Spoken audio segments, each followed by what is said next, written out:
ke Jakarta, ketemu 2 hari setelah ketemu dia ngelamar. Wah, gitu. Nah,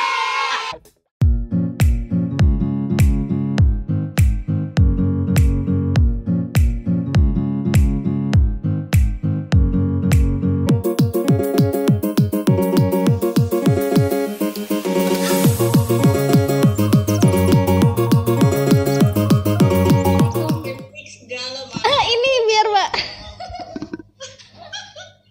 Parah. Ini patah lagi soalnya. Mulai ya. Assalamualaikum warahmatullahi wabarakatuh. Hai semuanya. Hari ini aku kedatangan tamu. Mau ngobrol sama Mbak Nizar. Udah kenal lama ya Mbak ya? Tapi sering chatting, bukan chatting di Facebook. Orangnya sangat open minded, pinter, wawasannya luas, dan kalau berdurasi 20 menit itu kayaknya kurang banget tuh, banyak banget pengalamannya Mbak Nizar ini. Nah, sesama mixed marriage ya, menikah sama, nanti kita langsung tanyain aja sama Mbak Nizarnya. Halo Mbak, apa kabar? Waalaikumsalam. baik, alhamdulillah, baik. Aku belum record. Oh my god, oke. Nah, udah record sekarang. Nah, gini Mbak. Jadi kita kenalan dulu. Mungkin viewer saya malu ngomong. Belum kenal. Oke. Mbak, namanya, kerjanya, atau tinggal di mana? Nama saya Nizar Fadilia. Terus sekarang pekerjaannya sebagai full time istri rumah tangga karena nggak punya anak. Lalu sekarang tinggal di hanya salah satu pulau di Yunani. Di mana Mbak? Hanya? Di Hanya, pulaunya Pulau Kreta, ya Pulau Kreta itu di Yunani.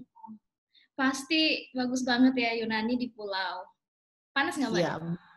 Aduh, panas banget. Ini tuh udah baru mau masuk summer ya, belum summer malah kan, akhir-akhir spring atau musim semi, dan ini tuh udah masuk 90-an Fahrenheit atau sekitar 30 something derajat Celcius. Jadi udah lumayan panas. Kalau musim salju dingin winter itu salju nggak di sana? Enggak sih, kalau di sini enggak, tapi kita ada gunung dekat sekitar nggak tahu deh, kayak 1 jam driving ya, itu bersalju gitu. Cuman winternya sih cukup mild, nggak harsh winter. Tapi Mbak juga sekarang YouTuber kan? YouTubing video. Ya, YouTuber males sih. Cuman selama hampir sebulan ini ya, selama Ramadan lagi merutinkan diri setiap hari upload. Wow. Karena emang banyak juga stok video yang sebenarnya vlog yang belum pernah diedit dan of course males di-upload gitu. Jadinya ya udah dirutinin gitu. Jadi biar ada yang dilakukan lah. Sama banget Mbak. Stok video itu udah numpuk, tapi ngeditnya yang mana dulu setiap hari, sedangkan tiap hari video lagi. Sama banget. Dan itu nggak gampang ya Mbak ya? Waktu untuk edit itu lama. Iya, apalagi vlog masak. Aduh, vlog masak tuh yang paling kayaknya ribet deh. Yang paling susah, yang paling ribet tuh vlog masak. Dari persiapan awalnya, ini ngeditnya, udah. Aku udah beberapa tapi belum diupload juga, udah masih. Ya kan, males ngedit dan ya sebenarnya sih paling males editingnya. Jadi Mbak nikah sama orang Amerika ya Mbak ya? Gimana Mbak, ceritain dong. Waduh, ceritanya itu sebenarnya gimana ya, kayak nggak kepikiran sih. Jadi dulu nih MySpace ketahuan ya angkatan berapa saya. Jadi ada namanya myspace.com, jadi itu semacam Facebook tapi itu kayak lebih fokus ke musik gitu, segala macam. Saya tahu kayaknya MySpace. Range sama. Right? Jadi kalau MySpace itu fokusnya tuh ke musik dan jarang ada orang Indonesianya. Jadi benar-benar musik, karena saya kan biarpun berkerudung seneng banget sama musik segala macam gitu ya. nah ini pas zaman kuliah, waktu lagi kuliah di Depok di UI gitu. Jadi sering main MySpace di internet, di kampus gitu kan. Nah, satu kali ada orang Amerika nih namanya Brian Wogan yang sekarang jadi suami saya. Nah, dia nge-add saya gitu, nge-add terus ya nggak ada feeling apa-apa karena emang banyak nge-add juga orang-orang luar negeri gitu kan dengan common music taste gitu. Persamaan apa punya kesamaan musik gitu kan. Ya udah nge-add, ya saya approve, terus ternyata dia message, kita balas-balasan message, belum ada rasa segala macam gitu kan. Yeah. Lalu lalu kayak 2 bulan kemudian atau beberapa bulan kemudian gitu ya, nggak lama dia bilang katanya dia mau ke Thailand, mau ambil kursus atau training Muay Thai di Thailand, di Phuket. Terus saya cuma iseng-iseng aja karena kebetulan memang banyak juga teman orang asing yang suka mampir ke Indonesia, ke rumah orang tua saya. Saya bilang aja iseng-iseng, ya udah gitu, mampir aja ke Indonesia. Secara dari Thailand ke Indonesia tuh dekat gitu. Kalau Amerika ke Indonesia kan kayak jauh banget, niat banget gitu kan. Terus beberapa kayak seminggu kemudian dia tuh ngebales gini loh, oke, saya udah ngerubah itinerary saya, jadi tadinya dia 3 bulan di Thailand, jadinya dia tuh 2 bulan di Thailand, 1 bulan di Indonesia. Terus saya tuh yang kayak, wow, is it real gitu kan, ini bener nggak sih? Terus dia tuh kayak scammer. At that time saya belum ada rasa gitu, karena ya udah teman aja biasa. Terus fast forward, dia udah jadian belum sih Mbak? Maksudnya udah enggak ada ya? Memang nggak ada rasa, tapi katanya dia ya, dia udah kayak ada rasa gitu. That's why dia langsung kayak ngerubah itinerary-nya. Nah, terus pas dia 1 bulan sekian di Thailand, dia tuh nge-email atau message lagi, dia bilang dia ngerubah lagi itinerary-nya, dia bilang minggu depan saya akan ke Indonesia. Terus saya wait, ini orang bener nggak gitu kan? Karena kan apa ya, gimana ya, Di, kalau misalnya kita udah punya kenalan beberapa orang bule tuh kayaknya kalau ada orang kayak gitu tuh mikir ini orang bener apa enggak gitu, apalagi banyak kasus scammers dan segala macam gitu kan. Tahun 2000 itu tahun 2009. No, 2007 kan nikahnya 2007. Nikahnya 2008 kan? Oh, nikahnya 2007 Desember. So, habis itu 2009. Enggak, 2008 Februari, beda 2 bulan. Oh, nggak jauh ya. Terus ya udah dia datang ke Indonesia, ketemu di bandara dengan pakai kopiah putih, jeans gitu kan. Wow, ini orang bule beneran, ternyata beneran. Udah Muslim ya Mbak ya? Udah, jadi dia itu masuk Islam 3 tahun sebelum ketemu saya, atau 2 tahun ya, lupa deh. Pokoknya udah, jadi dia masuk Islam pas 9/11 kalau nggak salah. Really? Wah. Iya, 9/11. Ini ya, pas malah dia mendapat hidayahnya pas mungkin mencari-cari Islam ya. Apa ini Islam karena 9/11 itu? Iya, karena Brian itu, nanti saya ceritain ya. Jadi intinya dia datang ke Jakarta, ketemu 2 hari setelah ketemu dia ngelamar. Wah, gitu. Ya. Nah, saat itu saya udah kayak, oh ya udah ternyata dia suka nih beneran gitu kan. Tapi kan tetap belum yakin dong, Di. Maksudnya lu beneran gak sih? But after ngelamar tuh 20 hari kemudian nikah. Gitu. Wow. Dalam 20 hari itu tuh kita nyari gedung, nyari catering segala macam, alhamdulillah dilancarkan ya. Setelah itu seminggu kemudian abis nikah dia balik ke Amerika, dan tahu sendiri dong orang Indonesia, wah kawin kontrak segala macam kayak gitulah. So ya, tapi itu story-nya kayak gitu. Jadi ketemu Brian lewat myspace.com. Panjang ya ceritanya, Masya Allah. Iya, pasti itu bisa dibikin 1 buku, itu bagus. Seru. Iya, ada beberapa temen yang suruh bikin buku sih, aduh males, nggak penting lah, banyak orang yang lebih menarik ceritanya. Gitu. Kata kita kan. Terus jadi waktu itu udah tahu suami kerjanya di mana Mbak? Brian itu tadinya dia perwira di Angkatan Udara, sekarang dia sipil di Angkatan Laut Amerika. Oh, berarti American apa namanya tuh? Army ya? Gitu ya? Jadi kalau yang pertama waktu dia jadi perwira Air Force, sekarang Navy, US Navy ya. Tapi sipilnya ya, jadi udah nggak berseragam, udah nggak perlu ikut aturan segala macam, jadi benar-benar sipilnya ya PNS-nya Indonesia tapi yang di militer gitu. Oh gitu. PNS Amerika, bukan PNS Amerika tapi yang di militer. Jadi kerjanya itu ini ya Mbak ya, apa keliling-keliling, apa pindah-pindah ya? Kemarin pernah di Iwakuni, terus ya di Jepang. Di Jepang. Seru banget. Iya, selama memang jadi kan markas militer Amerika tuh banyak tersebar di banyak negara ya. Selama memang ada kerjaan dia di markas tersebut, ya dia bisa kerja gitu kalau misalnya memang dibutuhkan dan misalnya memang diterima. Seperti itu. Bisa kayak milih negara, bisa pengen di sini gitu. Ini ada pilihan-pilihannya gitu ya Mbak ya. Bisa sih. Jadi sebenarnya sebelum pindah ke sini tuh kita atau dia ya pilihannya adalah di Spanyol, Cyprus, I don't know gimana sih pronunciation-nya, Cyprus sama ini sama Yunani, dan kita kayak ya udahlah coba deh ke Yunani gitu. Maksudnya yang memberikan kepastian lebih cepat saat itu tempat ini. Jadi ya udahlah kita pilih di sini. Jauh nggak Mbak dari Athens? 45 menit by flight. Oh, kalau flight itu mungkin bisa jauh juga ya kalau 45 menit. Ya lumayan sih, namanya juga di pulau kan. Iya. Kayak gitu. Saya waktu ke Yunani itu ke Athens, hari pertama touchdown langsung kena copet dong. Langsung hari pertama mau traveling, hilang semua uang yang aku bawa dari Indonesia. Satu dompet itu, aku nangis di tengah jalan. Itu di Athena? Yang waktu kecopetan itu di Athena?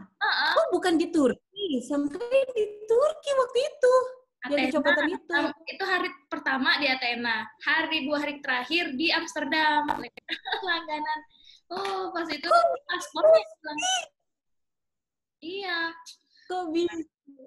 Ini gimana sih sering traveling tapi tidak berhati-hati ya, Dok? Di negara yang aman, Mbak. Jadi enggak. Yunani aman. Itu nggak alasan ya. Jadi di Saudi kan, ya mobil aja nggak di-lock, aman. Di Inggris, rumah di-lock juga nggak aman gitu. Kemana-mana aman. Aku pikir ya aku taruh di backpack belakang, ya udah aku masukin kan harusnya di depan. Padahal udah Iya dong, di mana-mana traveling harus taruh di depan. Anggap aja kita traveling di Indonesia. Iya, Basket Kidston itu kan gampang banget dibuka, ada pegangannya lagi, nggak ada safety-nya. Jadi ya udah kayak gitu. Terus diajak teman ke bukan pulau ya, apa ya? Lupa namanya. Di satu daerah deket sana. Karena udah bad mood banget, mau kemana-mana nggak ada duit, udah habis, udah hilang semua, padahal itu baru hari pertama, ya udah. Terus balik lagi ke ini, nah terus Mbak juga fotografer ya Mbak ya? Apa? Ya, fotografer. Ya, fotografer. Sama sih, saya juga dulu into fotografi, but apa ya, nggak luck aja di sana, padahal gear ada, udah beli, nggak selengkap Mbak pastinya, tapi yang pasti belajar otodidak ya Mbak ya. Terus dapet customer kayak gitu by ini teman-teman gitu Mbak. Jadi ceritanya itu fotografi, dulu waktu di Amerika di college, saya itu asisten dosen buat kelas fotografi. Oke. Ya. Terus pas pindah ke Jepang, kan nggak ada kerjaan nih ya, nggak ada kerjaan ngapain gitu kan. Terus saya mikir ya udahlah saya moto deh, coba-coba iseng-iseng aja. Dan kebetulan dulu tuh mindsetnya ketika kita tinggal di tempat yang lebih besar, akan lebih mudah memasarkan produk kita ya. Tapi ternyata it's not quite right. Ternyata pas saya pindah ke Jepang di markas militer marinir Amerika itu di Iwakuni, saya coba masarin produk saya atau jasa saya saat itu ya menjadi fotografer awal banget gitu, beginner, dan ternyata sambutannya lumayan banget sih, dan akhirnya berjalan sampai sekarang, walaupun sekarang nggak terlalu aktif. Actually bukan nggak terlalu aktif, sekarang ini malah lagi memulai lagi gitulah. Kalau suami pindah-pindah nggak punya karir gitu, jadi semuanya harus dimulai dari awal lagi gitu. Iya, jadi gitu ceritanya sih mulainya. Pulau ya Mbak ya? Pulau ya, yang ini pulau jauh-jauhan mungkin kan orangnya, nggak deket-deketan kayak atau enggak, kebetulan kalau tempat kita tinggal emang agak jauh-jauh, karena dia satu area yang kompleks villa. Jadi ini kebanyakan villa semua di sini, Airbnb villa gitu. Tapi sebenarnya lumayan padat di sini gitu. Dan banyak orang Eropa yang dari UK, terus dari Inggris masuk Eropa nggak sih sekarang? Masih masuk Eropa ya? Eropa tapi nggak United Unionnya, tidak. Iya, banyak orang Eropa di sini yang punya villa, terus juga banyak orang Norway, orang Denmark, jadi Eropa yang punya penghasilan tinggi, banyak yang retire di sini gitu. Jadi kalau sekarang marketnya sih saya lagi mencoba untuk properti fotografi. Alhamdulillah kemarin baru dapat kontrak pertama, insya Allah 2 minggu lagi foto. Iya, berkah Ramadan. Iya. Alhamdulillah.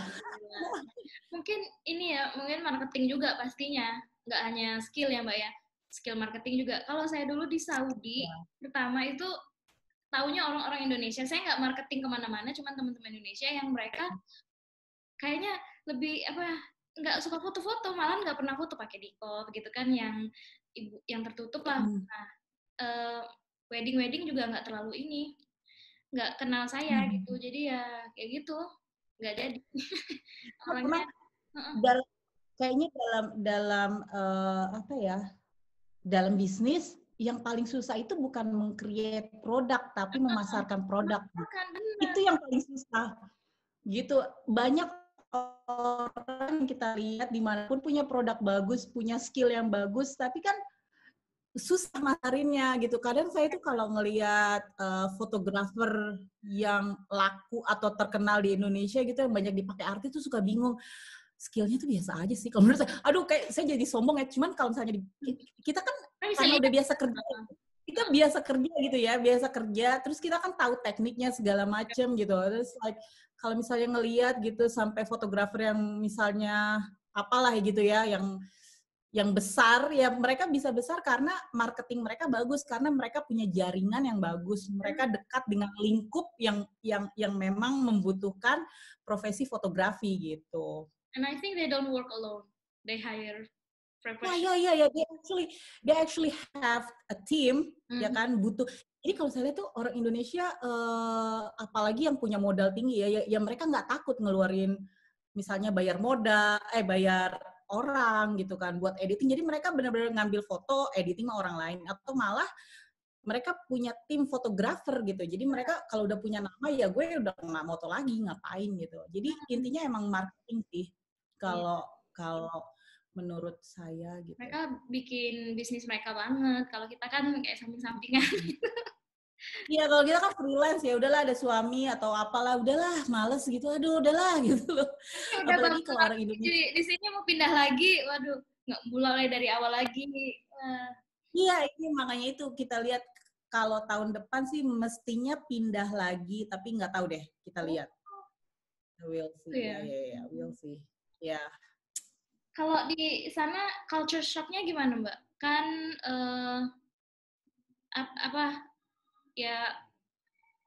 ini nggak ketemu orang Yunani nggak, gimana mereka, atau di tempat umum gimana merekanya? Jadi cerita bentar nih. Jadi kan udah pindah 3 kali ya, Jepang, Amerika, Yunani. Amerika, Jepang, Amerika lagi, Yunani. Pertama kali pindah ke Jepang itu, wow amazing nih, semua kok gini banget, semua sopan. Balik ke Amerika lagi langsung culture shock, reverse culture shock kan. Karena dulu tinggal di Amerika, terus pindah ke Jepang, balik ke Amerika lagi, selalu ngebandingin nih. wah Jepang kayak begini, Amerika kayak begini, aduh nih orang Amerika gede-gede banget gitu. Orang Amerika makannya banyak banget, orang Amerika berisik banget gitu kan. So anyway itu tuh 2 tahun masih kena culture shock dari Jepang sih pas di Amerika. Begitu juga Brian. Of course Japan ya. Kayaknya tergantung deh ya, tergantung personality deh. Iya, tergantung personality deh. Kalau saya tuh seneng yang quiet. Saya tuh masih suka masih dia tuh banget sih, kental banget gitu. Sementara kan ada orang yang emang prefer tinggal di Amerika karena mereka bebas, bla bla segala. Semuanya kalau it's my kind of thing. But ya, nah terus pindah ke sini ke Yunani, culture shock lagi kan. Iya. Banget berisik. Itu lumayan friendly orang sini. Cuman kalau buat saya polite. Pernah ke Amerika kan ya, di gimana orang Amerika tuh suka bukain pintu, suka misalnya kita lagi grocery, kita lagi belanja di supermarket ngajak ngobrol sama kasirnya gitu kan. Ya itu nggak kayak di Amerika. Gitu, mereka salah apanya di sini. Mereka lebih ramah malah. Kalau di Jepang kalau Jepang kayaknya lolo gue ya. Oh enggak. Jepang kayak gitu, terus maksudnya gini loh, kalau di Amerika, orang Amerika itu suka menunjukkan gimana ya cara ngomongnya, suka menunjukkan kesopanan atau basa-basi. There you go. I think basa-basi lebih bagus sih. Suka menunjukkan basa-basi mereka. Gitu. Kadang kan kalau saya sih sebenarnya nggak penting gitu ngobrol kayak basa-basi gitu, kayak misalnya how's your day, bla bla bla bla gitu. Saya bukan orang kayak gitu. Nah, di orang Indonesia terkenal basa-basi. Nah, kalau saya tuh seneng straightforward, ya udahlah gue ke kasir ya paling, tapi karena emang udah tinggal di Amerika ya jadi ke bawah sih, how's your day, how are you doing, bla bla kayak gitu. Cuman yang nggak terlalu, menurut saya nggak penting gitu. I don't like small talks, that's a problem. Same here. Jadi ya udahlah, sopan atau apapun gitu. Jadi ya udahlah gitu. Nah di Yunani orangnya sangat laid back. Jadi katanya orang Yunani ini mirip-mirip orang Italia. Sangat-sangat laid back, benar-benar laid back, santai. Nyetirnya amburadul. Kenapa? Kayak Turki, mereka kan hampir-hampir sama ya. Nah itu menarik ya Di. Jadi sebenarnya secara cultural, secara cultural tapi tidak secara agama ya. Secara cultural, secara agama, secara physical, Turki sama Yunani itu mirip banget. Tapi mereka benci banget. Karena secara cultural kan mereka sama itu dong. Kayak gitu ya. Sama kayak Saudi sama Mesir. Mereka kayak nggak mau disama-samain gitu. Kayak kita nih, orang lihat kita tuh sama, enggak beda, kita beda banget gitu. Ya kayak gitu ternyata ya. Tapi kan secara histori emang Turki pernah ngejajah Yunani. Oh gitu. Tuh. Secara history Turki pernah ngejajah Yunani dan katanya sih parah banget gitu. Kalau dalam perspektif orang Islam itu sih bukan ngejajah, tapi buat saya mah itu sama aja jajah lah gitu. Ngejajah. Nah jadi kalau ngelihat di Yunani itu nggak ada masjid dengan bangunan masjid karena katanya orang Yunani ini masih trauma sama Ottoman. Gitu. Jadi kalaupun ada masjid ini hanya di dalam gedung bentuknya ruko gitu. Jadi ya secara mereka kalau ngelihat saya tahu Muslim tapi kok penampakan saya bukan kayak orang Turki gitu ya. Jadi kayak aneh tapi ya udahlah gitu. Untungnya saya selalu sama Brian kalau kemana-mana nih orang bule putih gitu. Jadi oke deh gitu. Jadi ya gitu, kalau orang Yunani secara sifat mirip kayak orang Italia, sangat laid back. Secara cultural, secara makanan, secara physical mirip orang Turki. Jadi kalau yang suka-suka tipe orang Turki ya mirip-mirip lah orang-orang Yunani gitu. Seperti itu. Banyak teman orang Yunani belum, Mbak? Enggak. Saya tuh semakin tua semakin malas temenan, nggak tahu kenapa deh. Oh iya ya. Semakin introvert. Apalagi iya. Nggak hanya introvert sih, maksudnya menikmati tinggal di rumah gitu, Ri. Sama. Kalaupun mau keluar, ya udah sendiri aja atau enggak sama Brian gitu, kayak ya udah. semakin menikmati kesendirian, bukan kesendirian ya, maksudnya nggak terlalu suka. Ya itu tadi small talks. Kalau kita temenan sama banyak orang kan terlalu banyak basa-basi, small talks gitu ya.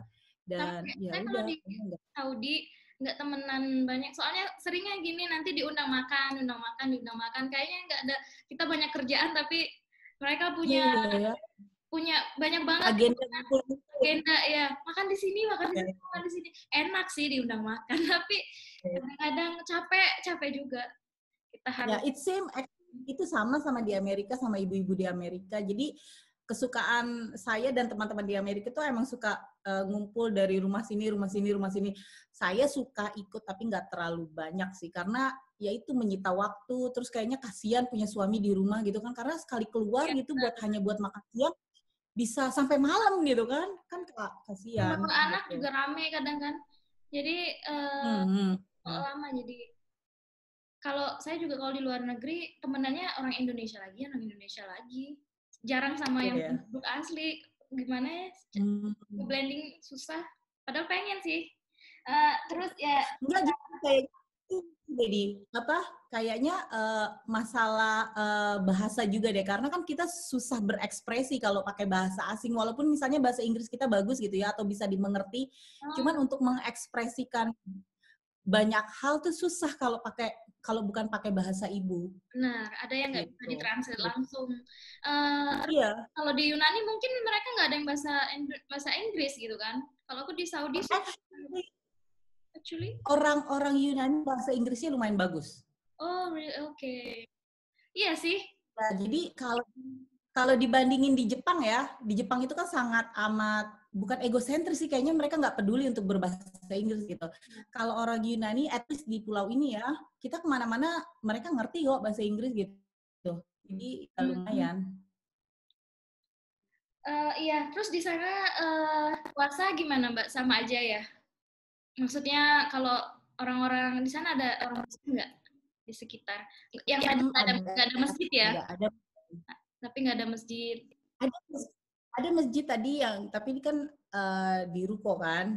Terus juga sekarang kan ini kayak lagi bukan lockdown, semacam lockdown tapi nggak lockdown banget gitu.